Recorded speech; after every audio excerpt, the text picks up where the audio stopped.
ನಿಮ್ಮ ಹಳೆಯ ಚಿನ್ನದ ಒಡವೆನ ಅಧಿಕ ಬೆಲೆಗೆ ಮಾರಬೇಕೆ? ಆಟಿಕಾಗೆ ಕಾಲ್ ಮಾಡಿ 8880 Attica gold company. Breaking update ಲಭ್ಯ ಆಗ್ತಾ ಇದೆ, ಗಮನಿಸ್ತಾ ಹೋಗೋಣ.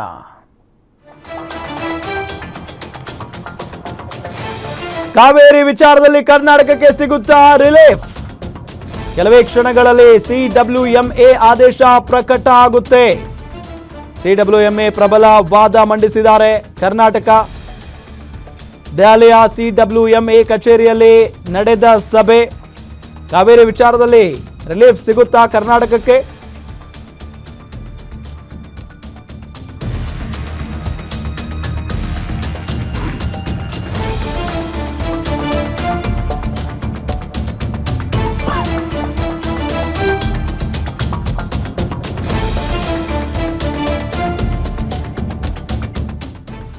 ಕೆಲವೇ ಕ್ಷಣಗಳಲ್ಲಿ ಈಗ ಸಿಡಬ್ಲ್ಯೂಎಂಎ ಆದೇಶ ಪ್ರಕಟ ಮಾಡುತ್ತೆ. ಸಿಡಬ್ಲ್ಯೂಎಂಎ ಪ್ರಬಲ ವಾದ, ಅಂದರೆ ಸಿಡಬ್ಲ್ಯೂಎಂಎ ಮುಂದೆ ಪ್ರಬಲ ವಾದವನ್ನು ಮಂಡಿಸಿದೆ ಕರ್ನಾಟಕ.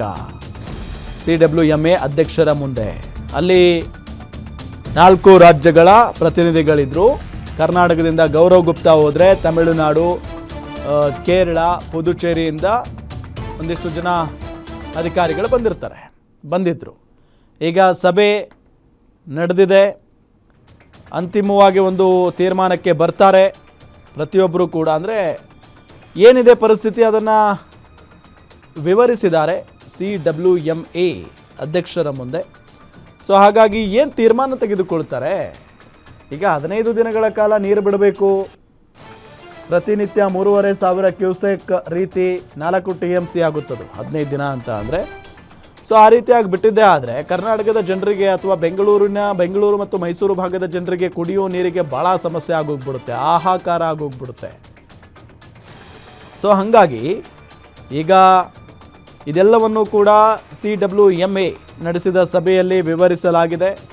ಫೈನಲಿ ಏನು ತೀರ್ಮಾನ ಆಗುತ್ತೆ ಅನ್ನೋದು ಈಗ ಬೇಕಾಗಿರೋದು. ಫೈನಲಿ ಏನು ಮಾಡ್ತಾರೆ, ಏನು ತೀರ್ಮಾನವನ್ನು ತೆಗೆದುಕೊಳ್ತಾರೆ? ಅಂದರೆ ಒಂದಿಷ್ಟು ರಿಲೀಫ್ ಅಂತೂ ಸಿಗ್ಬೋದು, ಒಂದಿಷ್ಟು. ಬಟ್ ಫೈನಲ್ ನೀರು ಬಿಡಲೇಬಾರ್ದು ಅಂತ ಏನಾದರೂ ಹೇಳ್ತಾರ ಈ ಕ್ಷಣಕ್ಕೆ? ಬಟ್ ಹೆಂಗಿದೆ ಅಂತ ಅಂದರೆ ನೀರು ಬಿಡೋಕ್ಕಾಗಲ್ಲ. ಈಗ ಮಳೆ ಇಲ್ಲ, ಬರದ ವಾತಾವರಣ ಇದೆ ರಾಜ್ಯದಲ್ಲಿ. ಸೊ ಹಾಗಾಗಿ ಏನು ತೀರ್ಮಾನ ಮಾಡುತ್ತೆ ಸಿಡಬ್ಲ್ಯೂಎಂಎ? CWRC ಅಂತೂ ಹೇಳಿರೋದು 3,500 ಕ್ಯೂಸೆಕ್ ಪ್ರತಿದಿನ ಬಿಡಬೇಕು 15 ದಿನಗಳ ಕಾಲ ಅಂತ ಹೇಳಿ. ಸೊ ಹಾಗೇನಾದರೂ ಬಿಟ್ಟುಬಿಟ್ರೆ ಭಾಳ ಸಮಸ್ಯೆ ಆಗುತ್ತೆ ಕರ್ನಾಟಕದ ಜನರಿಗೆ.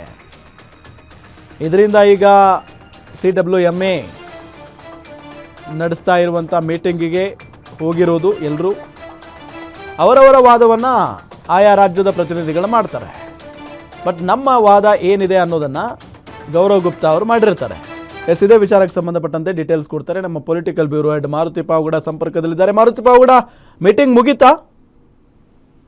ಈಗಷ್ಟೇ ಮೀಟಿಂಗ್ ಮುಗಿದಿದೆ. ಇನ್ನೇನು ಸಿಡಬ್ಲ್ಯೂಎಂಎ ಅಧ್ಯಕ್ಷರು ಆದೇಶವನ್ನ ಕೊಡಬೇಕಾಗಿದೆ. ಬಹುತೇಕ ನಮ್ಮ ರಾಜ್ಯದಿಂದ ಇವತ್ತು ವಾದ ಹೇಳೋದಕ್ಕೆ ಹೋಗಿದ್ದಂತಹ ಅಪಾರ ಮುಖ್ಯ ಕಾರ್ಯದರ್ಶಿ ಅವರು ಕೂಡ ಸುದೀರ್ಘವಾದಂತಹ ಒಂದು ವಾದವನ್ನ ಸಿಡಬ್ಲ್ಯೂಎಂಎ ಮುಂದೆ ಪ್ರಸ್ತಾಪ ಮಾಡುವಂತ ಒಂದು ಕೆಲಸವನ್ನ ಮಾಡಿದ್ದಾರೆ. ಸಿಡಬ್ಲ್ಯೂಆರ್ಸಿ ಆದೇಶದಲ್ಲಿ ಯಾವೆಲ್ಲ ತಪ್ಪುಗಳು ಆಗಿದಾವೆ, ಏನೆಲ್ಲ ಮಾರ್ಪಾಡು ಆಗ್ಬೇಕು ಅನ್ನುವಂತ ಒಂದು ವಿಚಾರಗಳನ್ನ ಪ್ರಸ್ತಾಪ ಮಾಡಿರುವಂತದ್ದು. ಜೊತೆಗೆ ಕಾವೇರಿ ಕೊಳ್ಳ ಭಾಗದಲ್ಲಿ ಈ ಬಾರಿ ಆಗಿರುವಂತಹ ಮಳೆಯ ಹಿನ್ನಡೆ, ಮಾನ್ಸೂನ್ ಮಳೆ ನಾವು ಅಂದುಕೊಂಡಷ್ಟು ಬರದೇ ಇರೋದ್ರಿಂದ ಮುಂದೆ ನಮಗೆ ಯಾವ ರೀತಿಯಾದಂತಹ ಒಂದು ಪರಿಣಾಮಗಳು ಆಗ್ಬೋದು ಅನ್ನುವಂತಹ ಒಂದು ವಿಚಾರಗಳನ್ನು ಕೂಡ ಪ್ರಾಧಿಕಾರದ ಗಮನಕ್ಕೆ ತರುವಂತಹ ಒಂದು ಕೆಲಸವನ್ನ ಮಾಡಿದ್ದಾರೆ. ಹೀಗಾಗಿ ಸಿಡಬ್ಲ್ಯೂಆರ್ಸಿ ಆದೇಶ ಮಾಡಿರುವಂತಹ ಒಂದು ಆದೇಶವನ್ನ ಯಥಾವತ್ತು ಪಾಲನೆ ಮಾಡೋದಕ್ಕೆ ನಮಗೆ ಸಮಸ್ಯೆ ಆಗುತ್ತೆ ಅನ್ನುವಂತ ಒಂದು ವಿಚಾರಗಳನ್ನು ಕೂಡ ಪ್ರಸ್ತಾಪ ಮಾಡಿರುವಂತದ್ದು.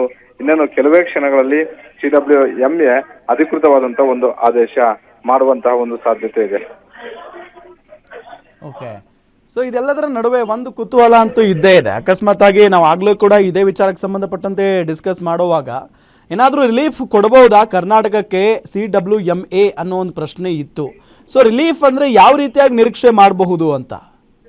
ಇಲ್ಲ, ಈಗಷ್ಟೇ ಬಂದಿರುವಂತಹ ಮಾಹಿತಿಯ ಪ್ರಕಾರ ಅಧಿಕೃತ ಆದೇಶವನ್ನ ಸಿಡಬ್ಲ್ಯೂಎಂಎ ಮಾಡಿದೆ ಅನ್ನುವಂಥದ್ದು. Yes, just hold. ಸಿಡಬ್ಲ್ಯೂಎಂಎ ಇಂದಲೂ ಕೂಡ ಕರ್ನಾಟಕಕ್ಕೆ ಬಿಗ್ ಶಾಕ್. ತಮಿಳುನಾಡಿಗೆ ಕಾವೇರಿ ಹರಿಸಲು ಶಿಫಾರಸು ಮಾಡಿದೆ ಸಿಡಬ್ಲ್ಯೂಎಂಎ. CWMA ಇಂದಲೂ ಕರ್ನಾಟಕಕ್ಕೆ ಬಿಗ್ ಶಾಕ್ ಇದು. ತಮಿಳುನಾಡಿಗೆ ಕಾವೇರಿ ಹರಿಸಲು ಶಿಫಾರಸು ಮಾಡಿದೆ CWMA. 15 ದಿನಗಳ ಕಾಲ 3,500 ಕ್ಯೂಸೆಕ್ ನೀರು ಬಿಡೋದಕ್ಕೆ ಸೂಚನೆಯನ್ನ ಕೊಟ್ಟಿದೆ. CWRC ಆದೇಶವನ್ನೇ CWMA ಕೂಡ ಎತ್ತಿ ಹಿಡಿದಿರೋದು. ಸಭೆಯಲ್ಲಿ 7,000 ಕ್ಯೂಸೆಕ್ ನೀರು ತಮಿಳುನಾಡು ಡಿಮ್ಯಾಂಡ್ ಮಾಡಿದೆ. 7,000 ಕ್ಯೂಸೆಕ್ ನೀರು ಬಿಡಬೇಕು ಅಂತ ಪ್ರತಿದಿನ ತಮಿಳುನಾಡು ಡಿಮ್ಯಾಂಡ್ ಮಾಡಿರೋದು. ಆದರೆ CWRC ಏನ್ ಹೇಳಿತ್ತು, ಪ್ರತಿನಿತ್ಯ 3,500 ಕ್ಯೂಸೆಕ್ ನೀರನ್ನ ಬಿಡಬೇಕು ಅಂತ ಹೇಳಿ ಅದೇ ತೀರ್ಪನ್ನ CWMA ಕೂಡ ಎತ್ತಿ ಹಿಡಿದಿದೆ. 15 ದಿನಗಳ ಕಾಲ ನೀರು ಬಿಡಬೇಕು ಅಂತ ಹೇಳಿದೆ ಈಗ CWMA.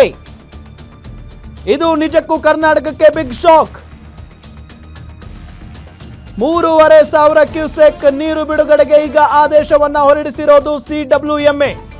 ಅಂದ್ರೆ ಒಂದು ಹೆಜ್ಜೆ ಮುಂದೆ ಹೋಗಿ ತಮಿಳುನಾಡು ಕೇಳ್ತಂತೆ, ಪ್ರತಿನಿತ್ಯ 7,000 ಕ್ಯೂಸೆಕ್ ನೀರನ್ನ ಬಿಡಬೇಕು ತಮಿಳುನಾಡಿಗೆ ಅಂತ ಹೇಳಿ. ಆದರೆ CWMA ಹೇಳಿರೋದು ಇಲ್ಲ, 3,500 ಕ್ಯೂಸೆಕ್ ಬಿಡಿ ಅಂತ ಹೇಳಿ. ಸೊ ಹಾಗಾದ್ರೆ ಇನ್ನು ಇದು ಮುಗಿಯಲ್ಲ, ದೊಡ್ಡ ಮಟ್ಟದ ಹೋರಾಟಗಳು ನಡೀತವೆ. ಕರ್ನಾಟಕ ಸರ್ಕಾರ ಏನು ಮಾಡುತ್ತೆ ಹಾಗಾದ್ರೆ? ಇದು ಈಗಿರುವಂತ ಪ್ರಶ್ನೆ. ಬಟ್ ಕರ್ನಾಟಕಕ್ಕೆ ಈ ಒಂದು ತೀರ್ಪು ಇದೆಯಲ್ಲ, ಬಿಗ್ ಶಾಕ್ ಇದು.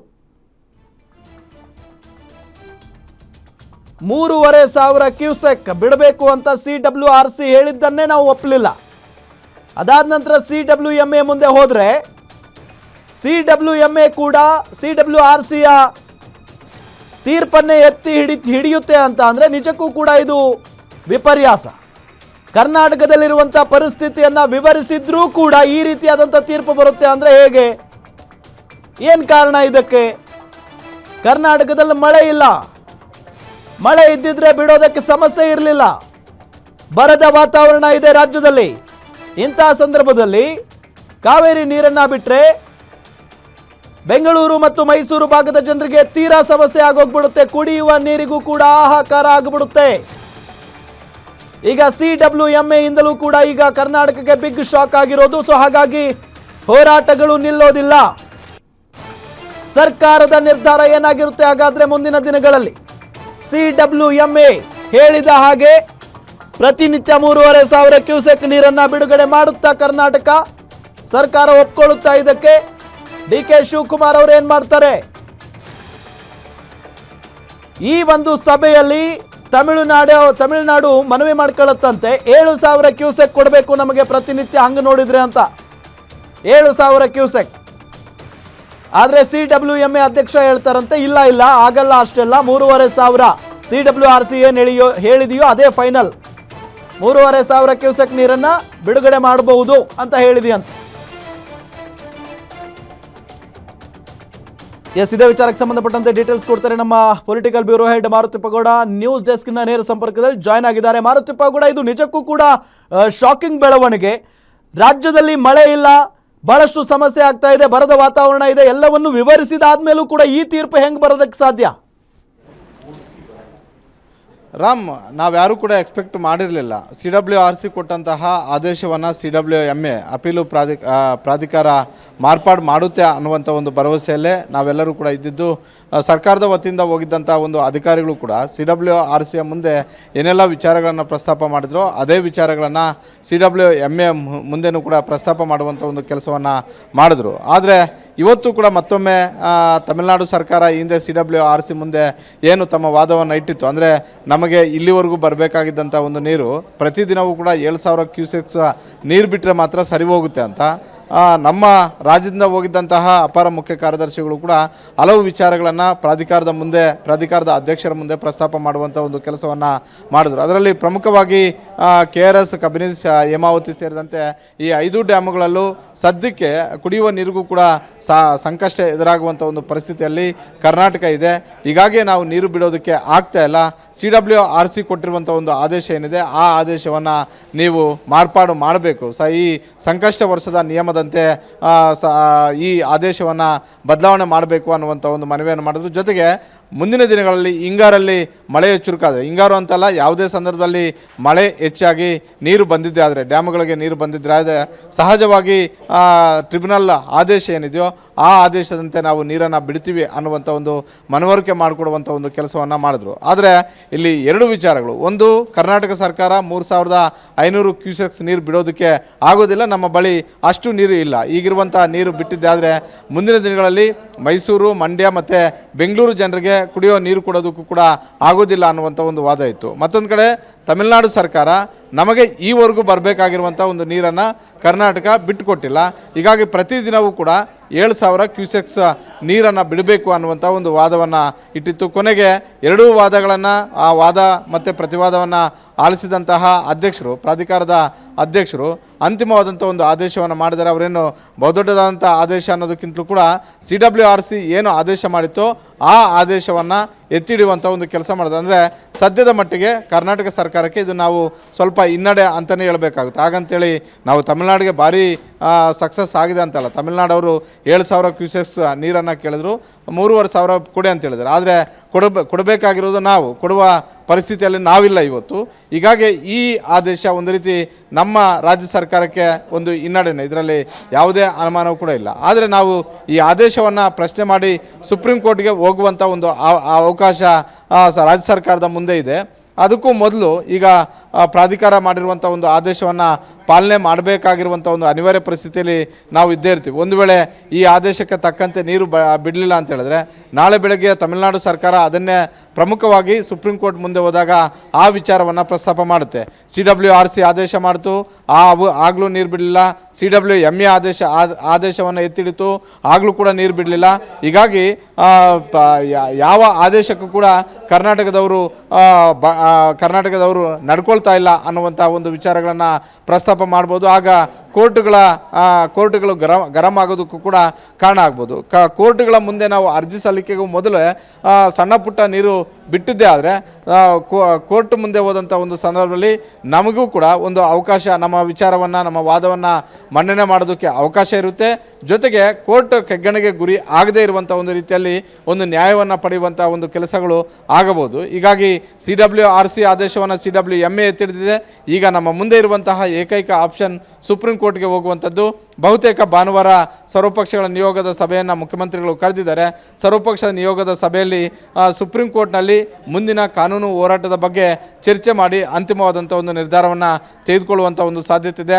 ಬಹುತೇಕ ಮುಂದಿನ ವಾರ ಸುಪ್ರೀಂ ಕೋರ್ಟ್ ಮೊರೆ ಹೋಗುವಂಥ ಸಾಧ್ಯತೆಗಳು ಭಾಳಷ್ಟು ಜಾಸ್ತಿ ಆಗಿ ಕಾಣ್ತಾ ಇದ್ದಾವೆ. ರಾಮ್, ದಾರಿಗಳಿರಬಹುದು, ಆದರೆ ಕರ್ನಾಟಕದ ರೈತರು, ಕನ್ನಡ ಪರ ಹೋರಾಟಗಾರರು ಇದನ್ನು ಯಾವುದೇ ಕಾರಣಕ್ಕೂ ಕೂಡ ಒಪ್ಪಲ್ಲ. ಈಗಾಗಲೇ CWRC ಆದೇಶವನ್ನು ಒಪ್ಪದೇನೆ ದೊಡ್ಡ ಮಟ್ಟದ ಹೋರಾಟವನ್ನು ಮಾಡಿದರು. ಈಗ CWMA ಬೇರೆ ಅದೇ ರೀತಿಯಾಗಿ ಆದೇಶವನ್ನು ಹೊರಡಿಸಿದೆ. ಇದನ್ನು ಯಾವ ರೀತಿಯಾಗಿ ತೆಗೆದುಕೊಳ್ತಾರೆ ಹೋರಾಟಗಾರರು ಅಂತ? ಇಲ್ಲ, ಕಾವೇರಿ ಕೊಳ್ಳದ ಭಾಗದ, ಅದರಲ್ಲೂ ಮಂಡ್ಯ ಭಾಗದಲ್ಲಿರುವಂತಹ ರೈತರು ಈ ಆದೇಶವನ್ನು ಒಪ್ಪೋದಕ್ಕೆ ಸಾಧ್ಯವಿಲ್ಲ ಅಂತ ಹೇಳ್ಬಿಟ್ಟು ಬೀದಿಗಿಳೋದು ಖಚಿತ. ಅದರಲ್ಲಿ ಯಾವುದೇ ಅನುಮಾನವೂ ಕೂಡ ಇಲ್ಲ. ಈಗಾಗಲೇ ಮೊನ್ನೆಯಿಂದಲೇ ಇದಕ್ಕೆ ಸಂಬಂಧಪಟ್ಟಂತೆ ರಾಜ್ಯ ಸರ್ಕಾರ ಒಂದು ನಿರ್ಧಾರವನ್ನು ತೆಗೆದುಕೊಳ್ಬೇಕು, ಯಾವುದೇ ಕಾರಣಕ್ಕೂ ಕೂಡ ನೀರು ಹರಿಸಬಾರ್ದು ಅನ್ನುವಂಥದ್ದನ್ನು ಬಹಿರಂಗವಾಗಿ ಹೇಳಿದ್ರು, ಪ್ರತಿಭಟನೆಯನ್ನು ಕೂಡ ಮಾಡಿದ್ರು.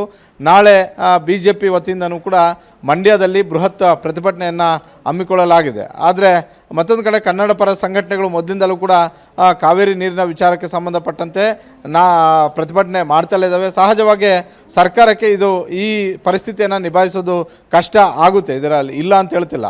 ಆದರೆ ಈಗ CWMAನೂ ಕೂಡ ಅದೇ ಆದೇಶವನ್ನು ಕೊಟ್ಟಿರೋದ್ರಿಂದ ಸಹಜವಾಗಿ ಸರ್ಕಾರದ ಮುಂದೆ ಇರುವಂಥ ಒಂದು ಆಪ್ಷನ್ ನೀರು ಬಿಟ್ಟು ಸುಪ್ರೀಂ ಕೋರ್ಟ್ ಕಡೆ ನಾವು ಹೋಗಬೇಕು. ನೀರು ಬಿಡದೇ ಇದ್ದರೆ ಮತ್ತೆ ಸುಪ್ರೀಂ ಕೋರ್ಟಲ್ಲಿ ಇದೇ ವಿಚಾರವನ್ನು ಪ್ರಸ್ತಾಪ ಮಾಡಿ ಮೊದಲು ನೀರು ಬಿಟ್ಟು ಬನ್ನಿ ಅನ್ನುವಂಥ ಒಂದು ಸೂಚನೆಯನ್ನು ಕೂಡ ಸುಪ್ರೀಂ ಕೋರ್ಟ್ ಕೊಡುವಂಥ ಒಂದು ಸಾಧ್ಯತೆಗಳು ಇರ್ತವೆ. ಹಿಂದೆ ಇಂಥ ಉದಾಹರಣೆಗಳು ಇದ್ದಾವೆ. ಹೀಗಾಗಿ ಈ ಇತ್ತೀಚೆಗೆ ಆಗಿರುವಂಥ ಹಲವು ಜಲಸಂಪನ್ಮೂಲ ಸಚಿವರುಗಳು ಈ ಪರಿಸ್ಥಿತಿ ಬಂದಾಗ ಆಯಾ ಕಾಲಕ್ಕಿದ್ದಂತಹ ಮುಖ್ಯಮಂತ್ರಿಗಳಾಗಿರ್ಬೋದು, ಸಚಿವಗಳಾಗಿರ್ಬೋದು, ಸರ್ವಪಕ್ಷಗಳ ಅಧಿಕಾರಿಗಳ ನಿಯೋಗ ಸಭೆ ಕರೆದು ಸುಪ್ರೀಂ ಕೋರ್ಟ್ಗೆ ಹೋಗೋದಕ್ಕೂ ಮೊದಲು ಒಂದು ತೀರ್ಮಾನವನ್ನು ತೆಗೆದುಕೊಂಡಿದ್ದಿದೆ ಕಾವೇರಿ ನೀರು ಬಿಡುವಂಥ ಒಂದು ವಿಚಾರದಲ್ಲಿ. ಈ ಬಾರಿನೂ ಕೂಡ ಆ ಸಂಪ್ರದಾಯವನ್ನು ಮುಖ್ಯಮಂತ್ರಿ ಡಿ ಕೆ ಶಿವಕುಮಾರ್ ಅವರು ಮುಂದುವರಿಸ್ಬೋದು. ಬಹುತೇಕ ಭಾನುವಾರ ನಡೆಯುವಂತಹ ಸರ್ವಪಕ್ಷ ಸಭೆಯಲ್ಲಿ ಇದರ ಬಗ್ಗೆ ಸುದೀರ್ಘವಾಗಿ ಚರ್ಚೆ ಆಗುತ್ತೆ. ನೀರು ಬಿಟ್ಟರೆ ಏನಾಗುತ್ತೆ, ನೀರು ಬಿಡದಿದ್ದೆ ಏನಾಗುತ್ತೆ ಅಂತ ಹೇಳ್ಬಿಟ್ಟು ಸರ್ವಪಕ್ಷ ನಿಯೋಗ ಸಭೆಯಲ್ಲಿ ಸಹಜವಾಗಿ ಅಡ್ವೊಕೇಟ್ ಜನರಲ್ ಇರ್ತಾರೆ. ಅದೇ ರೀತಿ ದೆಹಲಿಯಲ್ಲಿರುವಂತಹ ಸುಪ್ರೀಂ ಕೋರ್ಟ್ನ ಕರ್ನಾಟಕದ ಹಿರಿಯ ವಕೀಲರು ಕೂಡ ಇರ್ತಾರೆ. ನೀರಾವರಿ ವಿಚಾರಗಳಲ್ಲಿ ತಜ್ಞರನ್ನು ಇಟ್ಕೊಂಡು ಕಾನೂನು ಸಲಹೆ ಪಡೆಯುವಂಥ ಒಂದು ಸಾಧ್ಯತೆ ಇದೆ. ಸಾಧಕ ಬಾಧಕಗಳ ಬಗ್ಗೆ ಚರ್ಚೆ ಮಾಡಿದ ಬಳಿಕ ಸುಪ್ರೀಂ ಕೋರ್ಟ್ ಕಡೆ ರಾಜ್ಯ ಸರ್ಕಾರ ಹೋಗುವಂಥ ಸಾಧ್ಯತೆಗಳು ಜಾಸ್ತಿ ಇದ್ದಾವೆ. ರಾಮ್, ಓಕೆ, ಥ್ಯಾಂಕ್ ಯು ತಮ್ಮೆಲ್ಲ ಮಾಹಿತಿಗಾಗಿ.